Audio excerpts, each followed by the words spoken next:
And what I basically did was dumped it all into cars because that is just like in my blood. Unfortunately, at the time, things were brewing in China.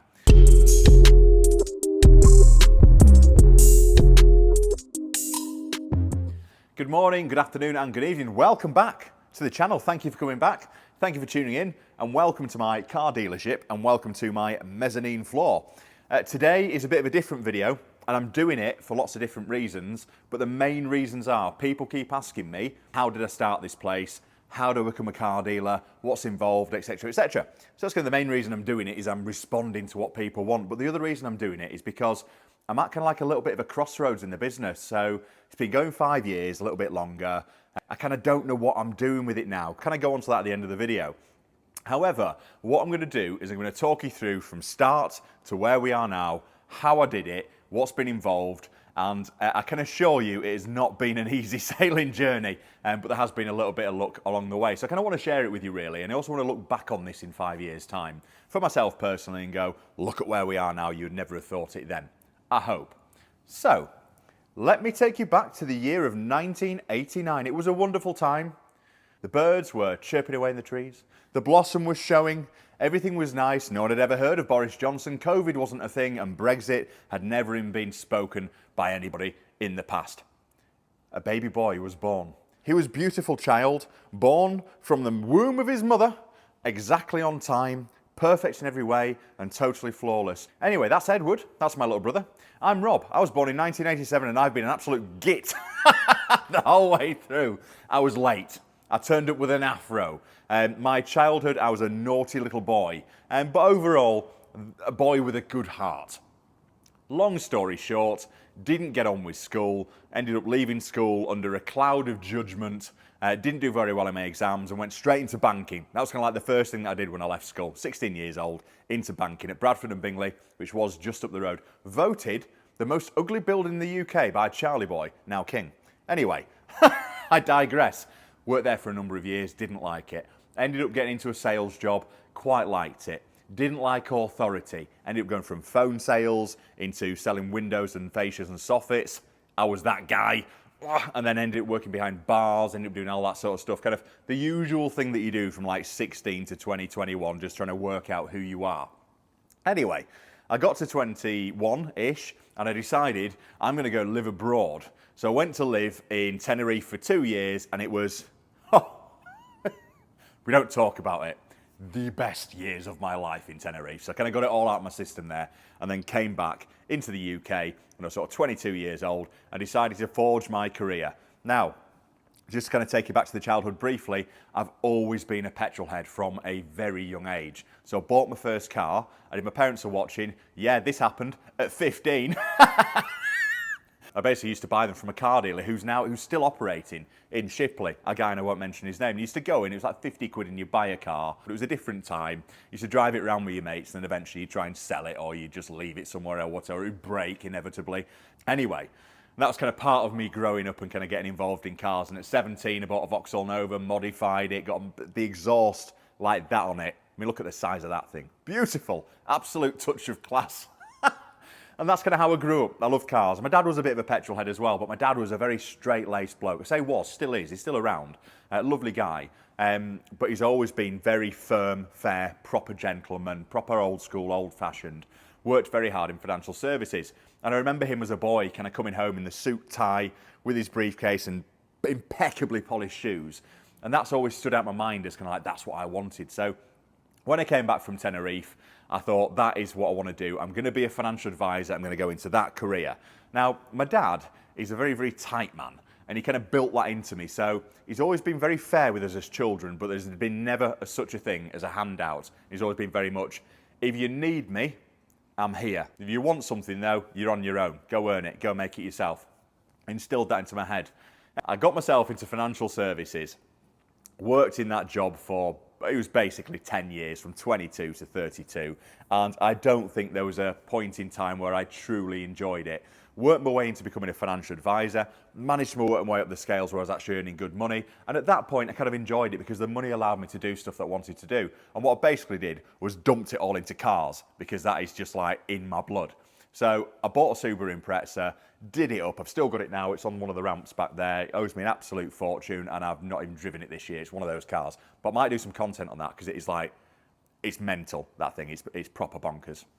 Anyway, so I kind of got to this back end of this career and I just wasn't enjoying it. I wasn't enjoying the job. I liked the money, but then I dumped it all into cars anyway. And I kind of had a little bit of an epiphany when I was driving my Volvo. And I thought, well, what if I got involved in a job where I could enjoy cars but not earn a lot of money? That way, actually, all things are the same. Still skint, but I'm still involved in cars. That's when I decided to start my journey on embarking on being a supercar dealer, which still hasn't happened. But anyway, I bought my first car out of BCA and I started to document this journey as I went along. And this is one of the first videos that I did actually when I was sat in my Volvo at the time, just talking about how depressed I was. And just look at my face and just listen to this. I'm currently travelling to an appointment to see a client about a pension. Ooh, Subaru. In a nutshell, I'm not happy. I was not in a good place at all. So I was living in Harrogate, didn't want to live there.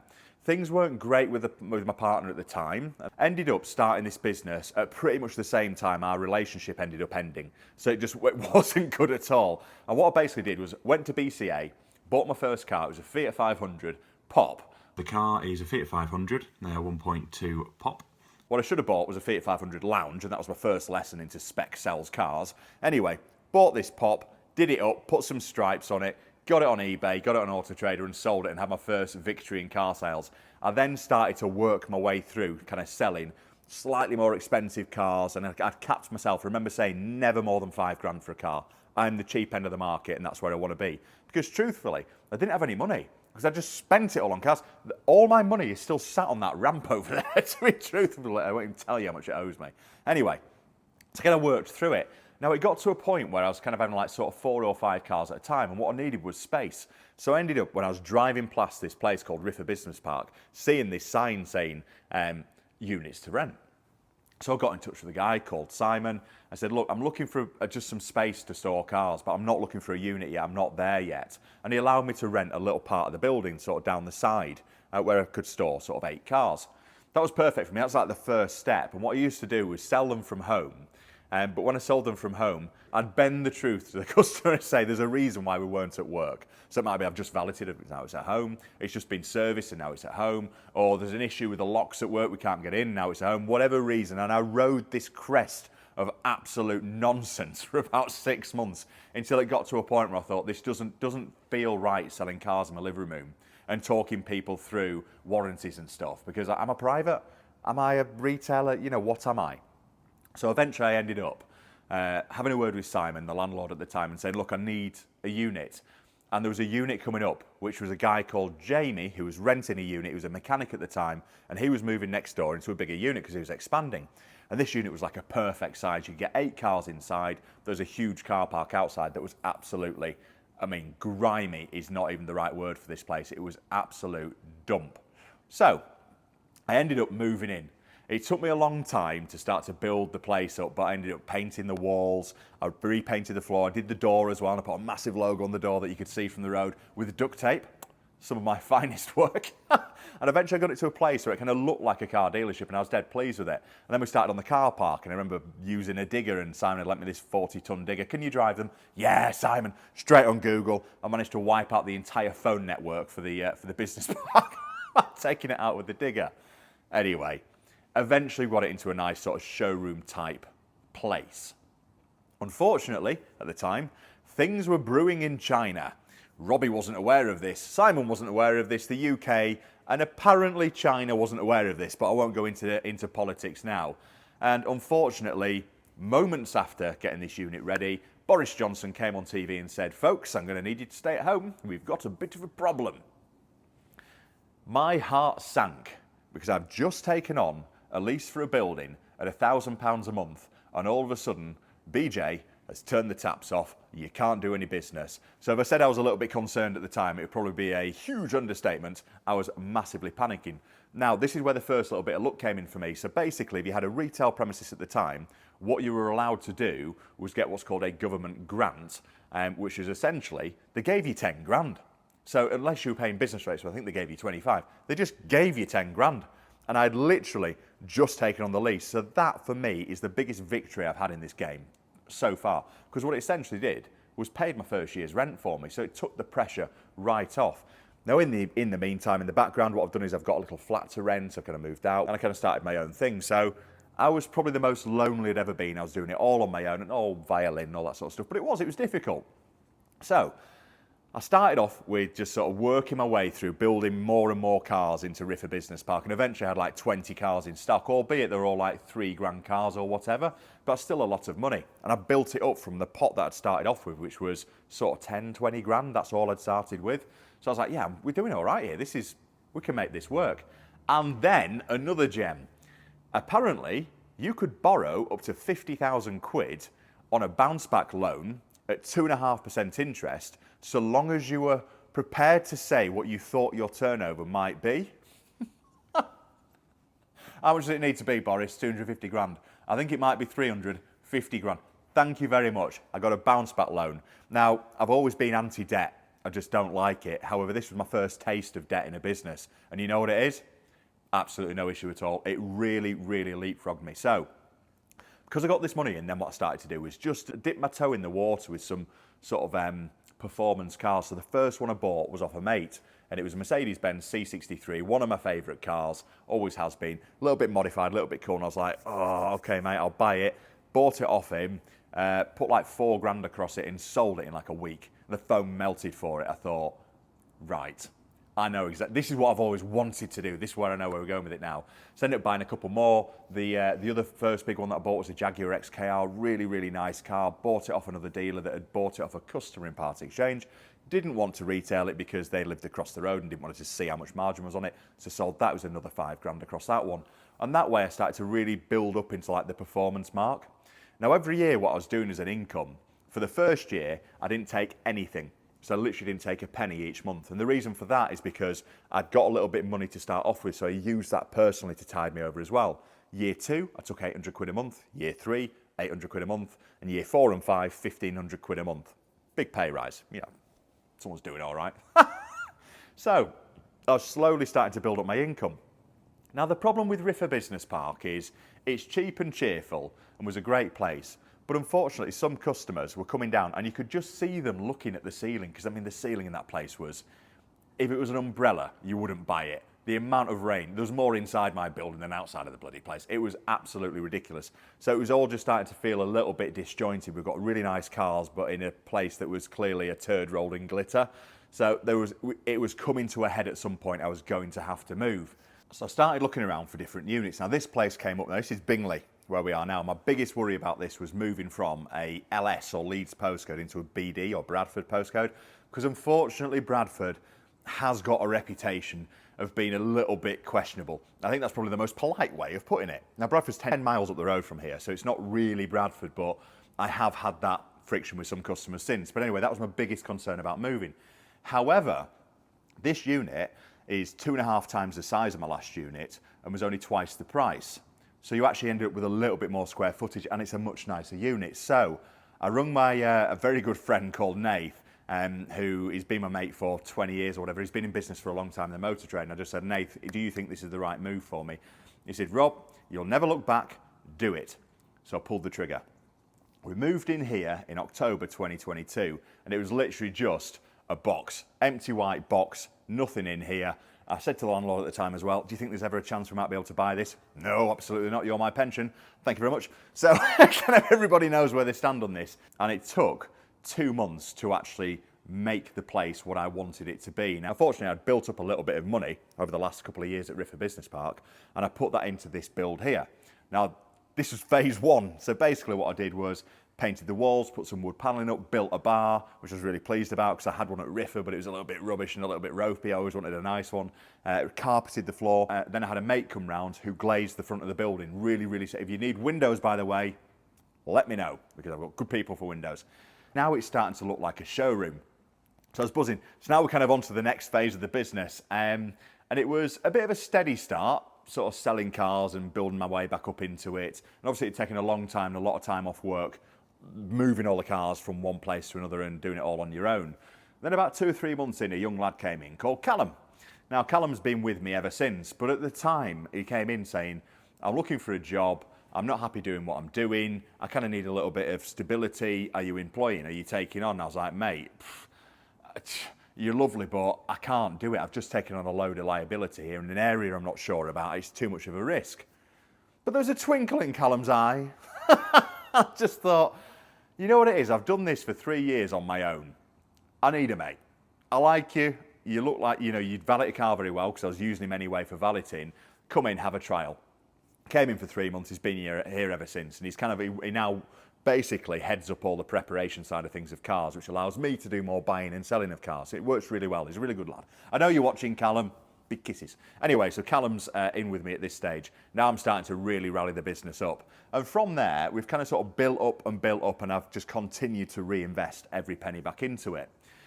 Then we built the mezzanine, which was basically, we'd had a really good year, and I thought, I want a mezzanine floor in here because it'd be really cool. We can put the bar upstairs and have a detailing bay downstairs. Then we started to put some ramps in so we could fit more cars in here, and it kind of all organically built up to where we are now. And where we are today is we've got 700 grand of cars in stock, there or thereabouts. There is some stocking facility behind that as well, so it's not all my money. I wish it was. I've built up by putting money back in a nice sort of nest egg within the business, so I could take it out if I want to do at any point. But then you take your money out, it's over, because it's all about capital in this place. Now, unfortunately, that's kind of got me to a crossroads of I don't really know what I'm doing. So this is literally what the dream was. And I think the problem with having dreams and aspirations is when you actually achieve them and get to where you want to be, it's really, really hard to adjust your scope then as to where you want to go. So I sort of don't know what the plan is. I'm thinking we've got another 5 years left on the lease, so we're here for 5 years anyway. So what are we going to do with it in the next 5 years? Am I going to put another 4 ramps in there and continue to increase the value of each car that I've got in stock, which I've done for the last 5 years. If I do it for the next 5 years, I can only imagine what it would be like in 5 years' time. We should, this place should be filled with some proper metal. But then that's going to take a long time to do, and it's a lot of risk in heavier stock. Then I'm like, well, do I take another premises on and do it again and have 2 places next to each other? And I'm like, oh God, I'm just not sure if I can handle that much stress. Now, in the background, I'm in a very lucky position. So I've got a really good lady on my side now. We've been together for a number of years. She's kind of came in fairly early days on this business, and she's seen it from some pretty rough spells to some pretty decent spells. And we're buying a house together, so that's going on in the background. But what that inevitably means is I need to take more money out of this place. So this place, unfortunately, has gone from what was a hobby and passion to actually this. We're coming up to 40, Rob. This needs to be a business that you're taking an income from. So I'm now going to finally switch on an income so I can afford to pay for this new place. And we are family planning as well, so there's that to think about. So I'm a little bit lost at the moment as to where I'm going with it. I mean, it's been an incredible journey for the last 5 years. I've loved it. I've had some really amazing moments. I mean, I've sold some cars that I never even dreamed I could own myself. And had the pleasure of taking them home on a weekend, and we'd had Ferrari in stock, and we've had 911 turbos in, Lotuses in, Maseratis in, Aston Martins in, Bentleys in, all these kind of really amazing things and I've taken a risk on each one of them, and it's mainly paid off. But I'm just sort of like, what's next? What's next on the horizon? So I kind of don't know where we're going, but it'd be great to have you on the journey for the next 5 years. I'm just gutted I didn't do this before. I think my biggest regrets here are not doing the YouTube stuff before, so I can actually look back and see. But also not doing this earlier on in my career. Anyway, this is where we are now. I hope that you've enjoyed it. I've tried to keep it really short for you. It gives you a bit of an idea as to what's happened. It is really exciting, and I am buzzing about the future. Anyway, in the background, we've got the buying cheap cars, turn it into expensive cars challenge, which is basically replicating what I've done for a job, but on the side, so you can see it in a little bit more detail. We've got all sorts of stuff going on as well. I'm going to do a walk around tour of this place at some point, talk you through the actual cost of building it, which I man maths down to a very low figure and then got the bill. It was totally wrong on that one. And yeah, we've got loads of stuff planned, happening and going on, and I'm about to buy another really stupid car, but I can't help myself. So, that's me. Now you know me. Now you know who I am, what I'm about. And thank you for joining me on the journey. And here's to the next 5 years. Cheers.